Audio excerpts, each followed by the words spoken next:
रामायण और रामचरितमानस हमारे पवित्र ग्रंथ हैं। तुलसीदास जी ने श्री राम को ईश्वर मानकर रामचरितमानस की रचना की है, किंतु आदिकवि वाल्मीकि ने अपने रामायण में श्री राम को मनुष्य ही माना है। तुलसीदास जी ने रामचरितमानस को राम के राज्याभिषेक के बाद समाप्त कर दिया है, वहीं आदिकवि श्री वाल्मीकि ने अपने रामायण में कथा को आगे श्री राम के महाप्रयाण तक वर्णित किया है। महाराजा दशरथ ने पुत्र प्राप्ति हेतु यज्ञ आरंभ करने की ठानी। महाराज की आज्ञानुसार श्यामकर्ण घोड़ा चतुरंगिनी सेना के साथ छुड़वा दिया गया। महाराज दशरथ ने समस्त मनस्वी, तपस्वी, विद्वान ऋषि मुनियों तथा वेदविज्ञ प्रकांड पंडितों को यज्ञ संपन्न कराने के लिए बुलावा भेज दिया। निश्चित समय आने पर समस्त अभ्यागतों के साथ महाराज दशरथ अपने गुरु वशिष्ठ जी तथा अपने परम मित्र अंग देश के अधिपति लोकपाद के जामाता ऋग ऋषि को लेकर यज्ञ मंडप में पधारे। इस प्रकार महान यज्ञ का विधिवत शुभारंभ किया गया। संपूर्ण वातावरण वेदों की ऋचाओं के उच्च स्वर में पाठ से गूंजने तथा समिधा की सुगंध से महकने लगा। समस्त पंडितों, ब्राह्मणों, ऋषियों आदि को यथोचित धन धान्य, गौ आदि भेंट करके सादर विदा करने के साथ यज्ञ की समाप्ति हुई। राजा दशरथ ने यज्ञ के प्रसाद चरा खीर को अपने महल में ले जाकर अपनी तीनों रानियों में वितरित कर दिया। प्रसाद ग्रहण करने के परिणाम स्वरूप तीनों रानियों ने गर्भ धारण किया।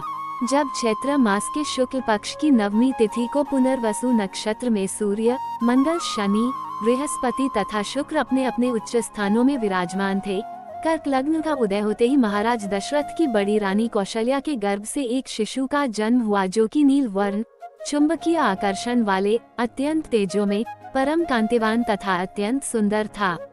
उस शिशु को देखने वाले देखते रह जाते थे। इसके पश्चात शुभ नक्षत्रों और शुभ घड़ी में महारानी कैकेयी के एक तथा तीसरी रानी सुमित्रा के 2 तेजस्वी पुत्रों का जन्म हुआ। संपूर्ण राज्य में आनंद मनाया जाने लगा।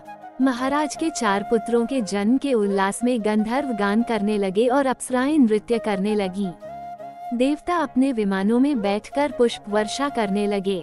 महाराज ने उन्मुक्त हस्त से राजद्वार पर आए भाट, चारण तथा आशीर्वाद देने वाले ब्राह्मणों और याचकों को दान दक्षिणा दी। पुरस्कार में प्रजाजनों को धन धान्य तथा दरबारियों को रत्न आभूषण प्रदान किए गए। चारों पुत्रों का नामकरण संस्कार महर्षि वशिष्ठ के द्वारा किया गया तथा उनके नाम रामचंद्र, भरत, लक्ष्मण और शत्रुघ्न रखे गए। आयु बढ़ने के साथ ही साथ रामचंद्र गुणों में भी अपने भाइयों से आगे बढ़ने तथा प्रजा में अत्यंत लोकप्रिय होने लगे। उनमें अत्यंत विलक्षण प्रतिभा थी, जिसके परिणाम स्वरूप अल्पकाल में ही वे समस्त विषयों में पारंगत हो गए। उन्हें सभी प्रकार के अस्त्र शस्त्रों को चलाने तथा हाथी, घोड़े एवं सभी प्रकार के वाहनों की सवारी में उन्हें असाधारण निपुणता प्राप्त हो गई। वे निरंतर माता पिता और गुरुजनों की सेवा में लगे रहते थे। उनका अनुसरण शेष 3 भाई भी करते थे।